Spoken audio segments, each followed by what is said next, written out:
এত কম দামের মধ্যে এত সুন্দর একটা ড্রেস, ওয়াও! ড্রেসটা কিন্তু জাস্ট অসম। হাই, আমি অনিন্দিতা। আজ তোমাদের সাথে এত কম দামের মধ্যে এত সুন্দর যে একটা ড্রেস পাওয়া যেতে পারে তার লিঙ্কটাই শেয়ার করব।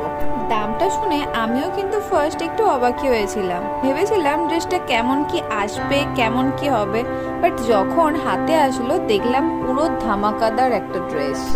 তো চলো ড্রেসটা ওপেন করা যাক। প্রথমেই বলে রাখি, এই ড্রেসটা কিন্তু আমি নিয়েছিলাম মিশো থেকে। হ্যাঁ, এবার তোমরা বলতেই পারো মিশো তো সবার সাথে স্ক্যাম করে, বাট আমার সাথে এরকম কিছু হয় না। এতটা কম দামের মধ্যে এত সুন্দর একটা ড্রেস যেটা মিশো ছাড়া কোথাও থেকে আর পাওয়া সম্ভব বলে আমার তো মনে হয় না। তোমরাও কিন্তু চাইলে 500 টাকার মধ্যে এত সুন্দর একটা 3 পিস সেট অর্ডার করতেই পারো। কালারটা ঠিক যতটা মিষ্টি আর ড্রেস কোয়ালিটিটাও কিন্তু ততটাই সুন্দর। আর তোমরাও যদি এই ল্যাভেন্ডার কালারের 3 পিস সেটটা অর্ডার করতে চাও, আর দেরি না করে কমেন্ট বক্সে দেওয়া লিঙ্ক থেকে ঝটপট অর্ডার করে নাও।